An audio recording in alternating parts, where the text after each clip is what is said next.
We're all trying to learn things, right? But it turns out there are two fundamentally different ways we do it. Think of it like this. There's the methodical architect inside us, and then there's the curious explorer. We're all a bit of both, and figuring out how to get them to work together, well, that's the secret to getting smarter. And let's be honest, it's a real challenge. We have all of humanity's knowledge right at our fingertips, but does it feel like it's ever been harder to just focus, to actually go deep on something and have it stick? So in all this noise, how do we build real, lasting understanding? Okay, so let's really get into these two characters. First up, you've got the architect. This is the part of you that's super methodical, totally planned out. The architect builds knowledge with a blueprint, laser-focused on a clear goal. Think about how you'd study for a really tough exam. And then you've got the explorer. This is your spontaneous, curious side. The explorer has no map, they're just following a trail of discovery. This is you at 2 in the morning, falling down a Wikipedia rabbit hole that started with a simple question. So let's start in the architect's world. This is the realm of structured, intentional learning, where having a plan isn't just a nice idea, it's absolutely essential if you want to succeed. A 2022 study in contemporary educational psychology really zoned in on a classic archetype problem. You're taking a tough STEM class, you take that first exam, and you get a grade that's way lower than you expected. The real question the researchers wanted to answer was, what do these successful students do next? Because a lot of people really struggle to figure out how to change their game plan and actually do better. And this is what they found. This image basically shows the blueprint for success. If you look at the Exam 1 score on the far left and just follow the arrows, you see this really clear path.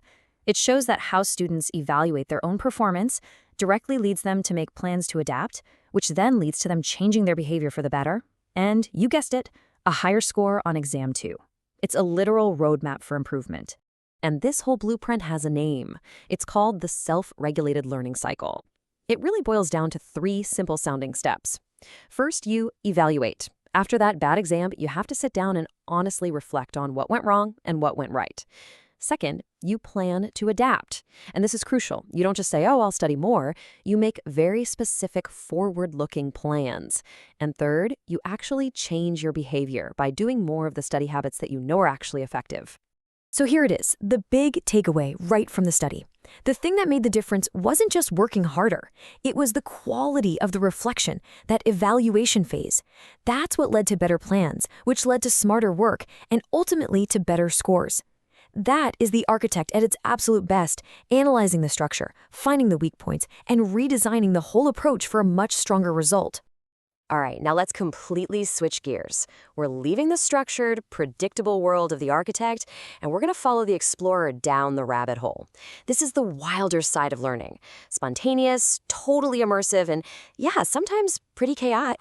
Come on, we've all been here. You go online to look up one simple thing, and what feels like 5 minutes later, an hour has passed, and you're now a mini expert on something you hadn't even heard of before. That's the rabbit hole effect. And yeah, it's named after Alice's trip to Wonderland.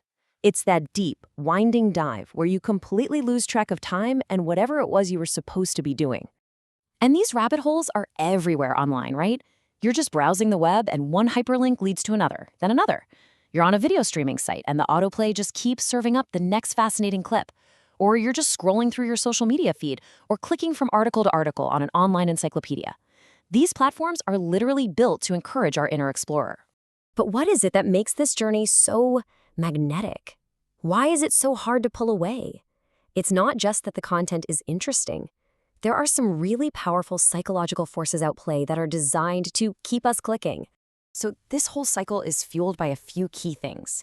Every time you uncover a new, cool piece of info, your brain gets a tiny hit of dopamine. It's like a little reward. And that feeling is supercharged by platform algorithms that are masters at feeding you exactly what you'll find engaging. So as you keep clicking, one topic naturally leads to another. Your focus narrows, you lose all sense of time, and bam, you're caught in this powerful feedback loop that is incredibly hard to break. So is this actually a good way to learn? Well, it's complicated. On the one hand, absolutely, the explorer's journey can lead to some really deep, passionate learning. It can spark creativity and inspiration, and it's just plain fun. But on the other hand, it can be a colossal waste of time. It can expose you to a ton of misinformation, lead to total cognitive overload, and even become kind of addictive. The explorer's path is definitely full of both treasure and traps. And that brings us to the really important question. We have these two incredibly powerful ways of learning. So how do we get the best of both worlds? How do we use the strengths of each one without falling for their weaknesses? How do we become a true master builder of our own knowledge? It's really tempting to try and pick a side, isn't it? To ask, which one's better? Should I be disciplined and structured, like the architect, or should I be free-spirited and curious, like the explorer? But you know what? That's totally the wrong question. The real secret isn't about choosing one over the other. It's about developing the self-awareness to know which mode you're in at any given moment, and then having the intention to choose the right mode for the right task. So here are some actual practical strategies to do just that. We can manage our inner explorer by borrowing some of the architect's discipline. For example, set a timer when you start browsing. Every once in a while, just stop and do a quick purpose check. Is what I'm doing right now getting me closer to my goal? Learn to spot the moment when that productive learning starts to feel more like mindless consumption. You can even manage your digital world by turning off things like autoplay, or taking all that curiosity and channeling it into an organized reading list. And really, that's the big idea I want to leave you with. The goal here isn't to crush the explorer spirit or to make the architect boring. It's about building a partnership, a team, where the architect's focused planning provides the structure for the explorer's incredible engine of discovery. So the real question is, how are you going to get them to work together? Thanks for tuning in.